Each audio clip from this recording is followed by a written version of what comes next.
నమస్తే. ప్రాయోజిత కార్యక్రమం రుద్రాక్షకు స్వాగతం. రుద్రాక్షలు పవిత్రమైనవి, శక్తివంతమైనవి, మహిమాన్వితమైనవి. అలాంటి రుద్రాక్షలు ధరించడం వల్ల అనుకున్న పనులు నెరవేరుతాయా? ఎలాంటి కష్ట నష్టాలు రావా? అడ్డంకులు తొలగిపోతాయా? అసలు రుద్రాక్ష ప్రాముఖ్యత ఏంటి అనే విషయాలు ఈ కాలంలో చాలా మందికి తెలియదు. అలాంటి రుద్రాక్షలకు సంబంధించిన పూర్తి వివరాలు తెలియజేయడానికి ప్రముఖ రుద్రాక్ష నిపుణులు, వేదగణిత శాస్త్రవేత్త, ఎన్నో జాతీయ అంతర్జాతీయ అవార్డు గ్రహీత డాక్టర్ పాండురంగారావు గారు మనతో పాటు స్టూడియోలో ఉన్నారు. మరి వారిని అడిగి మరిన్ని వివరాలు తెలుసుకుందాం. నమస్తే గురుగారు, వెల్కమ్. నమస్కారం అమ్మా. ఓం నమః శివాయ. గురుగారు, కార్యక్రమం స్టార్ట్ చేసే ముందు మోటివేషనల్ స్టోరీతో స్టార్ట్ చేద్దాం. ఓ చిన్న కథ చెప్పుకొని కార్యక్రమంలోకి వెళదాం. ఓ రాజుగారికి ముగ్గురు కొడుకులు, ముగ్గురు పెద్దవాళ్ళు అయ్యారు. రాజుగారు కూడా పెద్దవాడు అవుతున్నాడు. సో బాధ్యతలు అప్పచెప్పాలి, తన తర్వాత రాజుని చేయాలి. సో ముగ్గురులో ఎవరు సమర్థులు, ఇందులో ఎవరిని రాజుని చేయాలి అని చెప్పి ఆలోచిస్తున్న రాజు ముగ్గురు కొడుకుల్ని ఒకసారి రమ్మంటాడు. ఒకరోజు ఇదేమిటి ముగ్గురిని కలిసి రమ్మన్నాడు నాన్నగారు, ఏమిటి సంగతి, ఏమై ఉంటుంది, ఎప్పుడు పిలవలేదు, సరే ఏమైనా చూద్దాం అని చెప్పి ముగ్గురు వచ్చారు. ముగ్గురు వచ్చిన తర్వాత ముగ్గురికి చెప్తాడు, బాబు మీకు ఓ పరీక్ష పెడతాను, దాంట్లో ఎవరు నెగ్గుతారో చూద్దాం. ఏమిటి నాన్నగారు అంటే, ఏం లేదు, ఒకడు ఒక నేరం చేశాడు, ఇతనికి శిక్ష వేయాలి. మీరు ఒక్కొక్కళ్ళు చెప్పండి, ఈ నేరస్తుడికి మీరు ఏం శిక్ష వేస్తారు? మొదట పెద్దడు చెప్తాడు, వీడికి శిక్ష మామూలుగా వేయను, ఈ శిక్ష ఆడు పని చేసి ఇలాంటి పని చేసిన తర్వాత ఇంకెప్పుడు, ఈ శిక్ష అమలైన తర్వాత ఇంకెప్పుడు అలాంటి పని చేయడు వాడు, అలాంటి శిక్ష వేస్తాను అంటాడు. శభాష్. రెండోవాడిని అడుగుతాడు, నువ్వేం చేస్తావంటే, ఆ నేరం చేసిన తర్వాత శిక్ష వేసిన తర్వాత వాడే కాదు, ఈ శిక్ష చూసిన తర్వాత ఎవడు ఈ నేరం చేయకూడదు, అలాంటి శిక్ష వేస్తాను. ఆడే కాదు, ఈ శిక్ష వేసిన తర్వాత, ఈ శిక్ష చూసిన తర్వాత ఎవడు ఇలా ఇక నేరం చేయడానికి ముందు రాడు, అలాంటి నేరం చేస్తాను, అలాంటి శిక్ష విధిస్తాను అంటే. అప్పుడు మూడోవాడు నువ్వేం చేస్తావని అడిగితే, మూడోవాడిని దీనికి సమాధానం చెప్పే ముందు నేను ఒక కథ చెప్తాను మీకు అంటాడు. సరే ఏమిటో చెప్పమంటాడు. ఏమీ లేదు, ఒక చక్రవర్తి సంపన్నుడు, చక్రవర్తి అంటేనే సంపన్నుడు, రాజులకు రాజు. ఓ చక్రవర్తి సంపన్నుడు, చాలా గొప్పవాడు. అతని దగ్గర ఒక చిలక స్నేహం చేస్తూ, ఇద్దరు చిలక చక్రవర్తి ఇద్దరు స్నేహం చేస్తూ ఉన్నారు. బ్రహ్మాండంగా ఉంది వాళ్ళ స్నేహం. ఆ చిలక ఒకరోజు అడుగుతుంది రాజుని, రాజా నేను మా అమ్మ దగ్గరికి వెళ్ళొస్తాను, కొంచెం విశ్రాంతి కావాలి, మా అమ్మతో మాట్లాడి చాలా కాలం అయింది, చాలా దూరంగా ఉంటుంది కదా, ఒకసారి వెళ్ళొస్తాను. సరే వెళ్ళి తొందరగా వచ్చేయమంటాడు రాజు. నాకు బోర్ అవుతుంది, తొందరగా వచ్చే. సరే వెళుతుంది చిలక, వెళ్ళి తల్లితో ఉంటుంది, 2-3 రోజులు తల్లితో గడుపుతుంది, మంచి ముచ్చట్లే చెప్పుకొని రిటర్న్ అవుతుంది. రిటర్న్ అయినప్పుడు చాలా లాంగ్ కదా, వస్తూ ఉంటే దారిలో చూస్తుంది ఒక ఫ్రూట్స్, ఒక మ్యాంగో ట్రీ. ఆ మ్యాంగో ట్రీ గురించి చాలా కథలుగా తను విన్నది. ఏమిటంటే ఆ ఫలం తింటే యవనవంతులుగా మారుతారు, వృద్ధాప్యం తగ్గుతూ యవనవంతులుగా అవుతారు. రాజు కోసం ఒక ఫ్రూట్ తీసుకెళ్దాం అనుకుంటుంది. మంచి స్నేహితులు కదా, రాజు కోసం ఒక ఫ్రూట్ తీసుకెళ్దామని ప్రేమగా ఒక ఫ్రూట్ కట్ చేసింది. సరే దూరం వెళ్ళాలి కదా, వెళుతూ దారిలో విశ్రమించి వెళ్దాం, చాలా దూరం వెళ్ళాలని చెప్పి కాసేపు విశ్రాంతి తీసుకుంటుంది. ఈలోపు ఒక పాము వచ్చి ఆ మ్యాంగోని కొంత తింటుంది. అది మొత్తం విషపూరితం అయిపోతుంది. అంతే కదా, పాము తింటే విషపూరితం. ఇది తెలియని ఈ చిలక ఏం చేస్తుందంటే మ్యాంగోని తీసుకొని వెళ్తుంది, ఈ మామిడి పండుగ తీసుకొని వెళ్ళి రాజుకి ఇస్తుంది. రాజుకి ఇస్తే రాజు ఏం చేస్తాడు, తన దగ్గర ఒక ముక్క తీసుకొని తన దగ్గర ఉన్న ఒక కుక్కకి వేస్తాడు. ఆ కుక్క మ్యాంగో ముక్క తినంగానే చచ్చిపోతుంది. రాజు కోపం వచ్చి అర్జెంటుగా దీన్ని మరణదండన విధించమంటాడు చిలక్కి. మరణదండన విధించమంటే అప్పుడు ఈ ఫ్రూట్ని తీసుకెళ్ళి దూరంగా పారేయమంటాడు. దూరంగా పారేసిన దీనికి మరణదండన అయిపోతుంది, చచ్చిపోతుంది చిలక. ఈ ఫ్రూట్ని, ఈ మామిడి ఫలాన్ని దూరంగా పారేస్తే అది కొంతకాలానికి మొక్క అయ్యి అది వృక్షం అవుద్ది, ఫ్రూట్స్ వస్తుంటాయి, ఫలాలు వస్తుంటాయి. రాజు చాటింపు ఇస్తాడు, ఎవరు ఆ చెట్టు దరిదాపులకు వెళ్ళకండి, ఇది విషపూరితమైనటువంటి చెట్టు, దీని ఫలాలు తింటే చచ్చిపోతారు అని చెప్పి చాటింపు వేస్తాడు. ఎవరు దాని జోలికి వెళ్ళరు, ఎందుకంటే చూశారు వాళ్ళు కూడా. ఎవరు దాని జోలికి వెళ్ళరు. వెళ్ళకపోతే పొరుగురు నుంచి వచ్చిన ఒక అమ్మాయి, ఒక మిడిల్ ఏజ్ ఒక అమ్మాయి వచ్చి ఆ చెట్టు దగ్గరికి వచ్చి ఫ్రూట్స్, తనకు తెలియదు కదా ఇవన్నీ, చాటింపు ఇవన్నీ తెలియదు, మామూలు మామిడి చెట్టు అనుకొని అందులో ఓ ఫ్రూట్ తీసుకొని, ఓ ఫలం తీసుకొని తింటుంది. తింటుంటే శరీరంలో మార్పులు వస్తుంటాయి, వృద్ధాప్యం లాంటిది పోయి యవ్వనం బాగా గ్లో పెరుగుతూ ఉంటుంది. అది భలే ఉంది. ఇది చూసినట్టు రాజుగారికి తెలుస్తుంది. రాజుగారికి తెలిసిన తర్వాత అప్పుడు రాజుగారు బాధపడతాడు, అరే ఎంత తప్పు చేశాను, కనీసం ఏం జరిగిందని చిలకను ఒక్క మాట అడగలేదు, శిక్ష విధించే ముందు ఏమిటి విషయం అని చెప్పి అడగలేదు, అసలు ఏం జరిగిందో తెలుసుకోకుండా వెనక ముందు ఆలోచించకుండా మంచి మిత్రుడిని కోల్పోయాను, ఇంత దారుణమైన శిక్ష వేశాను అని చెప్పేసి తను బాధపడుతుంటాడు. ఇప్పుడు మూడోవాడు అడుగుతాడు తండ్రిని, చుట్టుపక్కల ఉన్న వాళ్ళని, సమాధానం నేను చెప్పక్కర్లేదు, రాజు ఎవరవుతారో అని. తొందరపాటు నిర్ణయాలు పనికిరావు, ఏది చేసినా ఆలోచించి, శిక్ష వేసే ముందు ఆలోచించి వేయాలి, తొందరపాటు కాదు. సో మూడోవాడే ఆటోమేటిక్గా రాజు అవుతారు. ఈ కథ మనకి ఏం చెప్తుందంటే తొందరపాటు అనర్థానికి కారణం, ఒక్కొక్కసారి ప్రాణాలే పోతాయి. కాబట్టి ఆలోచించి నిర్ణయం తీసుకోవడంలో తప్పులేదు. చాలా మంచి స్టోరీ చెప్పారు సార్. ఒక కాల్ కథలో ఒక హైదరాబాద్ నుండి సునీత గారు, నమస్తే అండి. హలో హలో సునీత గారు, గురుగారు ఉన్నారు, మాట్లాడండి. అమ్మా ఓం నమ శివాయ. ఓం నమస్తే గురువు గారు. ఏమిటమ్మా? మా బాబు గురించి అండి. ఒక్కసారి డేట్ ఆఫ్ బర్త్. 7/9/2008 అండి. 2008 8. 10th క్లాస్ అమ్మా? అవునండి, ఇప్పుడు 10th అండి. 7th September 2008. అవునండి, 7. అదే 7th సెప్టెంబర్. అవునండి.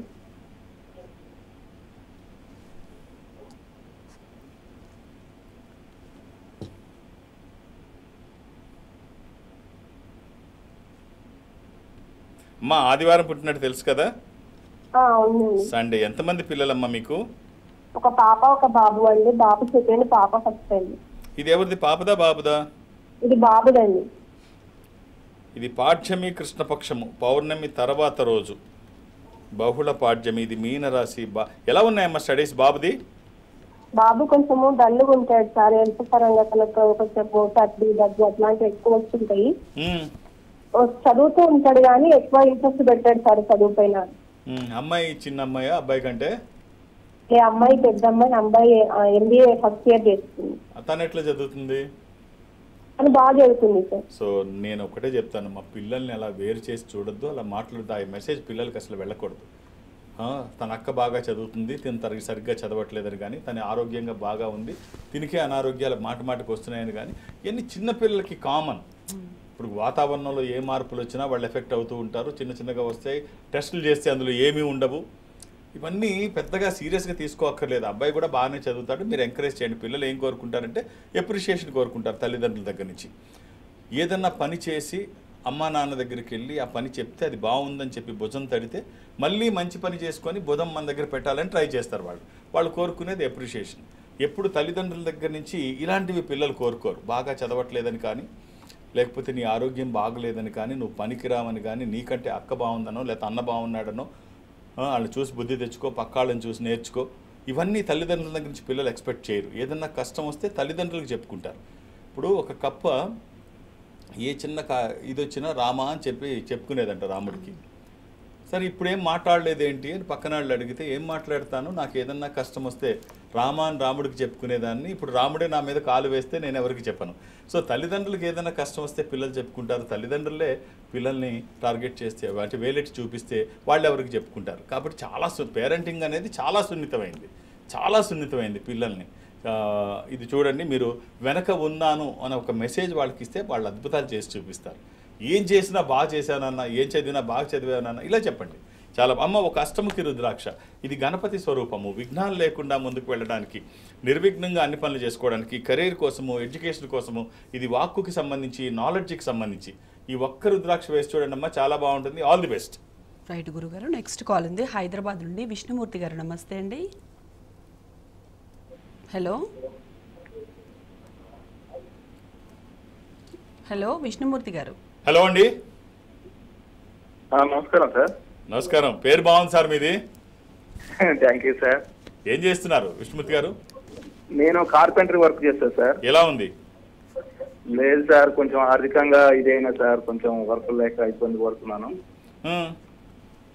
వర్క్ పెంచండి. ఇప్పుడు కన్స్ట్రక్షన్స్ ఎక్కువ ఉన్నాయి, స్కిల్డ్ వర్కర్స్ అవసరం బాగా ఉంది, చేతి పని వాళ్ళ అవసరం బాగా ఉంది. ఏమంటారు విష్ణుమూర్తి గారు? హలో విష్ణుమూర్తి గారు. ఇబ్బందులు ఉన్నాయి సార్, ఎలక్షన్లు అవి అని కొంచెం చాలా ఇబ్బందులు ఉన్నాయి మొన్నటిదాకా. సో విష్ణుమూర్తి గారు డేట్ ఆఫ్ బర్త్ ఉందా? ఉన్నదండి, చెప్పండి.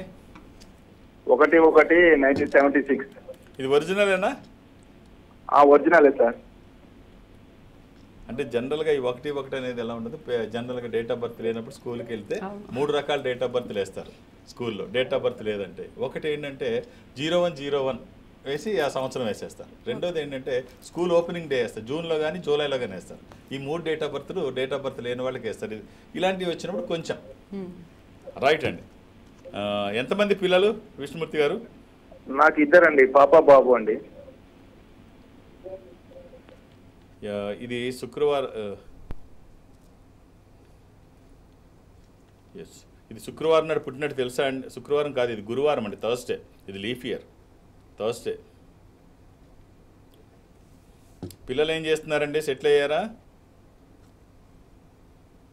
హలో, చేస్తున్నాడండి. నవమి మీన రాశి, సెటిల్ అయ్యారండి పిల్లలు విష్ణుమూర్తి గారు? మీరు మాట్లాడలేదు, మీరు టీవీ చూసి మాట్లాడడం కాదండి, ఫోన్లో మాట్లాడాలి సార్. బాబు జాబ్ చేస్తుంది, పాప మ్యారేజ్ చేశాను సార్. ఎస్ ఎస్ ఎస్, మీరు కూడా చక్కగా బాధ్యతలు చక్కగా నిర్వర్తించారు. అనవసరమైన అపోహలు, కారణాలు అది చూడకండి. నాకు ఎందుకు పని లేదంటే, నాకు ఎందుకు సంపాదన లేదు అంటే కారణాలు అన్వేషించకండి, అవకాశాలని చూసుకోండి. సమర్థులు ఎప్పుడు అవకాశాలు చూస్తారు. నేను మిగిలిన మాట మాట్లాడండి. మీరు వేసుకోవడానికి ఒక చిన్న కాంబినేషన్: 7 ముఖాలు 10 ముఖాలు ఏకముఖి, సప్తముఖి లక్ష్మీ స్వరూపము, శని దోషములకి కూడా మంచిది. దశముఖి విష్ణు స్వరూపము, మానసిక ఒత్తిళ్లు తగ్గడానికి, వాస్తు దోషములు పోవడానికి. ఏకముఖి రుద్రస్వరూపము, అపమృత్యు బాధలు లేకుండా. ఈ 3 కలిపి కానీ 3 ఏదైనా ఒకటి కానీ, అలా అని ఏది పడితే అది వేయకండి. రుద్రాక్షల్లో 100కి 99 నకిలీయే ఉంటాయి. ఒక్కటైనా మంచిది వేసి చూడండి. అది వచ్చిన తర్వాత కలిగిన మార్పు బాగుంటుంది అని ఎవరు సర్టిఫికెట్ అవసరం లేదు. ఇలాంటి పేర్లు ఎందుకు పెడతారంటే ఈ దేవుడి పేర్లు. చాలామందికి A to Z పేర్లు పెడతారు. ABCDZ అంటే Veera Venkata Satyanarayana Lakshmi Varaprasad something something something. అలాగే ఈ విష్ణుమూర్తి, అలా ఈ పేర్లు ఎందుకు పెడతారంటే ఇష్టదైవాన్ని తలుచుకోవడం కోసం. ఆ దైవం పిల్లోడిని కాపాడుతాడని నమ్మకంతో.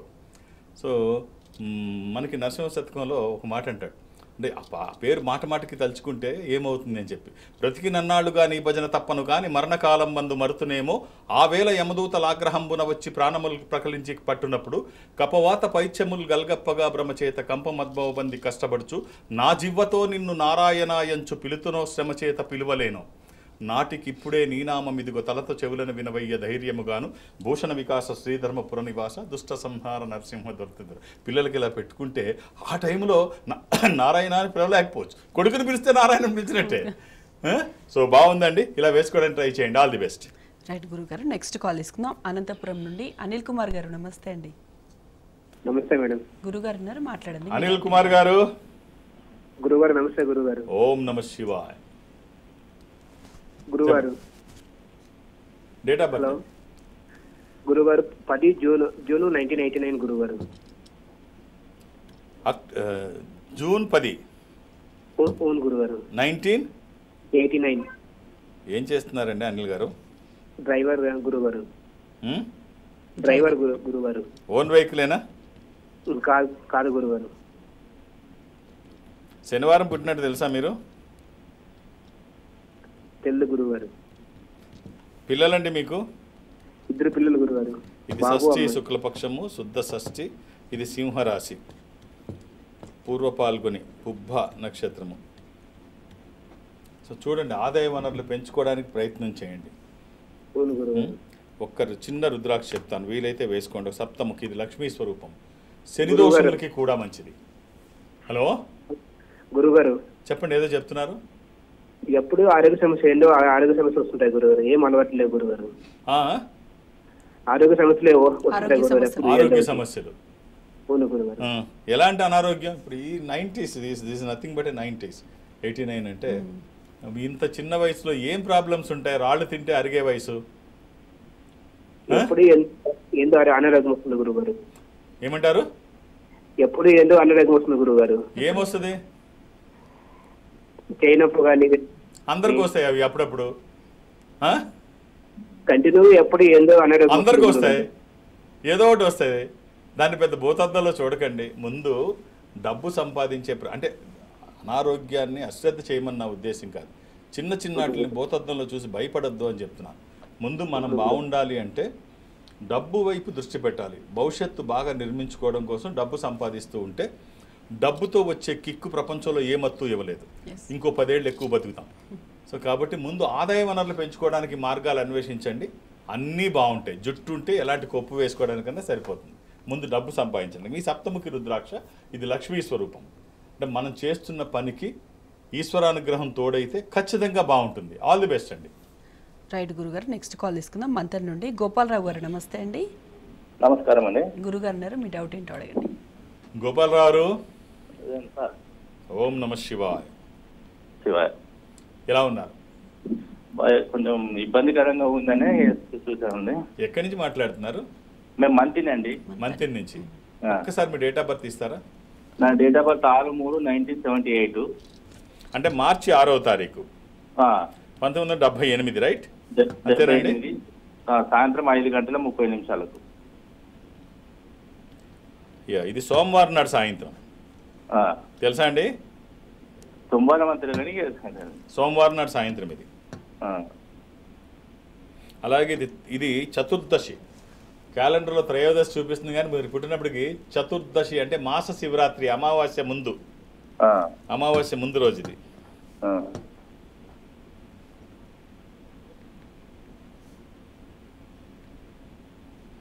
అలాగే ఇది కుంభరాశి. జాతకం బాగుందండి. ఒక సింపుల్ కాంబినేషన్ చెప్తాను, అవకాశం ఉంటే అది వేసుకొని చూడండి. ఏం చేస్తున్నారు మీరు? నేను రిపోర్టర్ చేస్తానండి. ఫ్రీలాన్సింగ్ రిపోర్టర్, నమస్తే తెలంగాణ రిపోర్టర్. రైట్ అండి. ఒక చిన్న కాంబినేషన్ చెప్తాను, అవకాశం ఉంటే వేసుకోండి. ఒక 7 ముఖాలు, 8 ముఖాలు, ఏకముఖి. 7 ముఖాలు లక్ష్మీ స్వరూపము, శని దోషములకి కూడా మంచిది. అష్టముఖి గణపతి స్వరూపము, విఘ్నాలు లేకుండా ముందుకు వెళ్ళడానికి. ఏకముఖి రుద్రస్వరూపము, అపమృత్యు బాధలు లేకుండా. ఈ 3 కలిపి చిన్న రుద్రాక్ష మాలలో కానీ, చైన్లో కానీ, తాడులో కానీ మీకు ఎట్లా వీలైతే అట్లా ధరించండి. ఆహార నియమాలు ఏమీ లేవు. 3 కుదరకపోతే ఏదన్నా 1, 3 కుదిరితే చాలా బాగుంటుంది. All the best. రైట్ గురుగారు, నెక్స్ట్ కాల్ తీసుకుందాం. భద్రాద్రి కొత్తగూడెం నుండి పద్మజ గారు. నమస్తే అండి. నమస్తే మేడం. గురుగారు ఉన్నారు, మాట్లాడండి.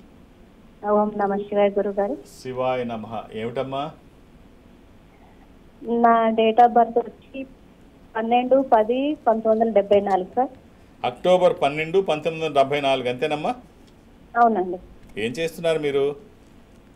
నేను ఒక ప్రపంచ ప్రఖ్యాతిగాంచిన ఆధ్యాత్మిక సంస్థలో పనిచేశానండి. శనివారం పుట్టినట్టు తెలుసా అమ్మా మీరు? తెలుసు సార్.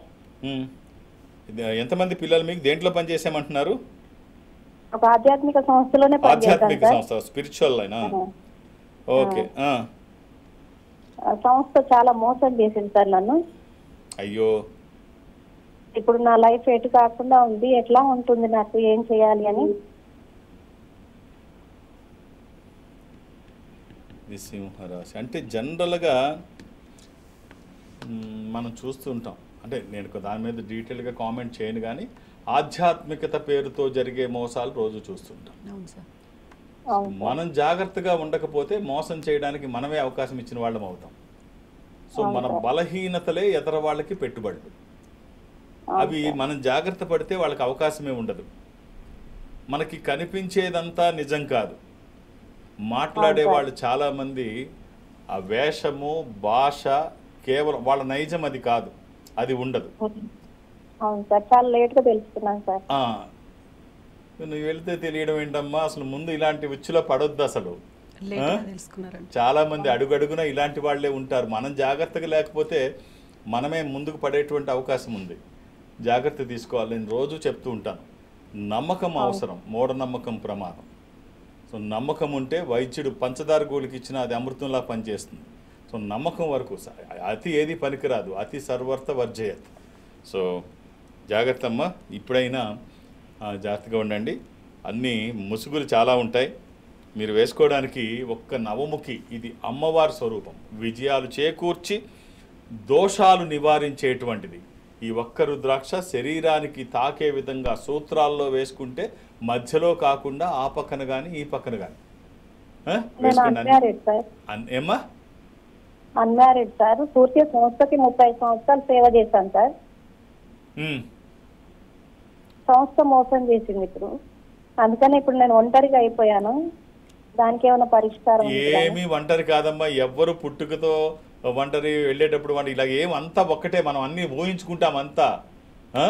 మీరు ఆధ్యాత్మికతలో ఉన్నారు. వాళ్ళు మోసం చేస్తే చేసి ఉండొచ్చు, కానీ ఆధ్యాత్మికత అయితే మీలో ఉంది. అవును సార్. కదా, మీకు అన్నీ తెలుసు. సరే, జరిగిన దానికి మళ్ళీ ఇలా పునరావృతం కాకుండా ఇలాంటివి మీకు తెలిసి ఎవరి విషయంలో జరగకుండా మీ వంతు సాయం మీరు చేయండి. గృహస్థ ధర్మాన్ని పాటిస్తూ వివాహం చేసుకోవడానికి అవకాశం ఉంటే వివాహం చేసుకోండి.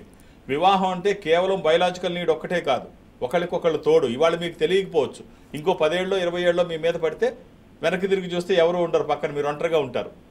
సో మనకి కష్టం కానీ సుఖం కానీ చెప్పుకోవడానికి మన అనేవాళ్ళు ఉండాలి మనతో పాటు. లేకపోతే దేనికోసం మనకి ఒక ఫీలింగ్స్ ఉంటాయి. అంటే ఏం జరిగినా వీటిని ఎవరు కంట్రోల్ ఇది చేయలేరు కదా. ఈ ఫీలింగ్స్ ఉంటాయి, ఎవరితోనూ షేర్ చేసుకోవాలి. ఎవరితో షేర్ చేసుకుంటాం? మన అనేవాళ్ళు ఉంటే సుఖమైనా చెప్పుకుంటే అది రెట్టింపు అవుతుంది, దుఃఖమైనా అది పంచుకుంటే తగ్గిపోతుంది. సో ఇది కావాలమ్మా, ఇప్పుడు మించిపోయింది లేదు. చక్కగా గృహస్థ ధర్మాన్ని పాటించండి. ఈ నవముఖి రుద్రాక్ష మీకు చాలా బాగా ఉపయోగపడుతుంది. అవకాశం ఉంటే, అంటే అమ్మవారి సహకారం బాగుంటుంది, అది ఒక్కటి అవకాశం ఉంటే వేసుకొని చూడండి. శుభం. రైట్ గురుగారు, నెక్స్ట్ కాల్ తీసుకుందాం. హైదరాబాద్ నుండి మహేందర్ గారు. నమస్తే అండి. హలో మహేందర్ గారు. హలో మేడం, మాట్లాడండి. గురుగారు ఉన్నారు. గురుగారు నమస్కారం అండి. నమస్కారం అండి. ఓం నమ శివాయ. ఓం నమ శివాయ. అది నేను వచ్చేసి కార్ డ్రైవర్ అండి, ఓన్ క్యాబ్ ఉంది. ఏమండి? నేను వచ్చేసి కార్ నడిపిస్తాను, own cab. Own date of birth చెప్పండి సార్. డేట్ ఆఫ్ బర్త్ ఇవ్వండి ఒకసారి. 10/6/1986. 10 జూన్ 1986. సార్, మంగళవారం పుట్టినాడు తెలుసు అనుకుంటానండి. ఏమో గురుగారు అంత ఐడియా లేదు. డేట్ ఆఫ్ బర్త్ కరెక్ట్ అయితే మీరు పుట్టింది మంగళవారం, రైట్. అదే అయితే డేట్ ఆఫ్ బర్త్ సర్టిఫికెట్. అలాగే ఇది తదియ శుక్లపక్షము, శుద్ధ తదియ, ఇది కర్కాటక రాశి, పుష్యమి నక్షత్రము. మీరు వేసుకోవడానికి ఒక ఏకాదశముఖి రుద్రాక్ష, 11 ముఖములు. ఈ రుద్రాక్ష ఏకాదశ రుద్ర స్వరూపము. ఇది హనుమాన్ స్వరూపము కూడా. ఆధ్యాత్మికంగా మంచిది, ఆరోగ్యపరంగా మంచిది, భయాందోళనకు అవకాశం లేనటువంటిది. ఈ ఒక్క రుద్రాక్ష ఇది వేసుకొని చూడండి, వచ్చిన తర్వాత అన్ని రకాలుగా బాగుంటుంది. ఎలాంటి నియమాలు లేవు. ఆల్ ది బెస్ట్ అండి. రైట్ గురుగారు, ఉద్యోగంలో కానీ వ్యాపారంలో కానీ సక్సెస్గా రాణించాలి అంటే ఏం చేయాలంటారు? సో ఏదైనా మనం రాణించాలి అంటే ఒక డిజైర్ ఉండాలి, అది బర్నింగ్ డిజైర్ అవ్వాలి. అంటే తపన మనలో ఉండాలి. కేవలం ఉద్యోగం చేసేస్తున్నాము, ఏదో జరిగిపోతుంది అని కాదు. అలాగే వ్యాపారం చేస్తున్నాం, ఏదో ఒకటి చేసేద్దాం అనేటట్టు కాదు. చేస్తే ఖచ్చితంగా చేయాలి. ఇదిలోంచి మనం బయటికి రావద్దు సక్సెస్ అయ్యే వరకు కూడా. అలా చేయగలిగితేనే చేయాలి. లేకపోతే ఇది చేసి ఇది బాగలేదు, ఇంకోటి చేసి అది బాగలేదు, ఇంకోటి చేసి అన్నిటిలో నష్టపోతున్నాను, అలా ఉండడానికి వీల్లేదు. ఒక కుర్రాడు కర్ణాటకలో పుట్టి ఫ్రూట్స్ అమ్మేవాడు. ఆ ఫ్రూట్ వ్యాపారం చేసేవాడు. అంటే ఎలా చేయాలో చెప్తున్నాడు. ఫ్రూట్ వ్యాపారం చేసేవాడు, పళ్ళు అమ్మేవాడు. పళ్ళు అమ్ముతూ చూశాడు, ఇలా అమ్మితే బాగలేదు, దీంట్లో ఏదైనా చేస్తే బాగుంటుంది. ఏం చేస్తే బాగుంటుంది? ఫ్రెష్ ఫ్రూట్స్తో ఐస్ క్రీమ్ కలిపి అమ్మితే బాగుంటుందేమో అనుకున్నాడు. సరే టేస్ట్ చేసి చూశాడు, బాగుంది. వాళ్ళ అన్నకేమో ఒక హోటల్ ఉండేది. ఆ హోటల్లో ఇది పెడదామన్నాయా అని చెప్పాడు. చిచ్చి వద్దురా, అలాంటివి ఏం చెయ్యొద్దు, మనం ఈ ఇడ్లీ సాంబార్ వాళ్ళు ఫేమస్ వాళ్ళు అన్నయ్య వాళ్ళు, ఇందులో మళ్ళీ ఏం డిస్టర్బ్ చేయొద్దు, ఉడిపి హోటల్ అది, ఇందులో ఏం డిస్టర్బ్ చేయొద్దు అని చెప్తాడు. సరే వాళ్ళ అన్నయ్య బాంబే షిఫ్ట్ అవుతాడు. బాంబే షిఫ్ట్ అయ్యి హోటల్ అక్కడ పెడతాడు. హోటల్ అక్కడ పెట్టినప్పుడు పెడతాడు. మళ్ళీ అక్కడ చెప్తాడు బాంబేలో, అన్నయ్య ఇది పెడదాం అంటే ఈ అబ్బాయి పేరు రఘునందన్ కామత్, అందరికీ తెలిసిన కథ. అంటే వ్యాపారం ఎలా చేయాలో చెప్తున్నా. అక్కడికి వెళ్ళిన తర్వాత అన్నయ్యకి చెప్తాడు, వద్దురా ఇందులో పెట్టొద్దు అంటాడు. తను ఏం చేస్తాడంటే ఆ రోజుల్లో ఈ ఐస్ క్రీమ్ కలిపి ఫ్రూట్స్ కలిపి ఒక చిన్న బయట పెట్టుకున్నాడు. అది సూపర్ డూపర్, అది జుహులో పెట్టాడు. అంటే మనకి జూబ్లీ హిల్స్ ఎలాగో బాంబేలో ఈ పెద్ద పెద్ద హీరోలు ఉండే ప్లేస్ అది. అది ఎంతవరకు సక్సెస్ అయిందంటే అది తినడం మొదలుపెట్టి దిలీప్ కుమార్, అమితాబ్ బచ్చన్ వచ్చేవారు అక్కడికి, వచ్చి చూసేవారు. దాన్ని ఫ్రెష్ ఫ్రూట్స్తో కలిపి ఐస్ క్రీమ్ పెట్టి 1984లో న్యాచురల్స్ అనే ఒక సంస్థ స్థాపించాడు. అది 12 ఫ్లేవర్స్తో పెట్టాడు, 12 ఫ్రూట్స్తో. మొదట్లోనేమో సీతాఫల్, మ్యాంగో కలిపాడు. ఆ తర్వాత అన్ని ఫ్రూట్స్ 12 రకాల ఫ్రూట్స్ కలిపి పెట్టి స్టార్టింగ్లో 1,50,000 రూపాయలు బిజినెస్ చేసేవాడు. తర్వాత ఇప్పుడు 40 సిటీస్లో 160 అవుట్లెట్స్, 300 కోట్లు పైచిలుకు టర్నోవర్. అంటే ఎంతమంది చెప్పినా, వద్దని అన్నయ్య చెప్పినా, అవకాశాలు లేకపోయినా, పెట్టేదానికి స్తోమత లేకపోయినా, తన మైండ్లో ఏదైతే అనుకున్నాడో అది మారలేదు. అవసరమైతే తనొక్కడే ఇళ్ళు పక్కన పెట్టుకున్నాడు. అన్నతో వేరే ఊరు వెళ్ళాల్సి వచ్చినా కూడా అది మైండ్లోంచి పోలేదు. అన్న చెప్పితే ఇలాంటి డిజైర్ ఉండాలి, అది బర్నింగ్ డిజైర్ కావాలి. అప్పుడే మనం సక్సెస్ అవుతాం. రైట్ గురుగారు, రుద్రాక్షల గురించి చాలా విషయాలు తెలియజేశారు. థ్యాంక్ యూ సో మచ్ అండి. ఓం నమః శివాయ. ఇది వాల్టి రుద్రాక్ష ప్రాయోజిత కార్యక్రమం. నమస్తే.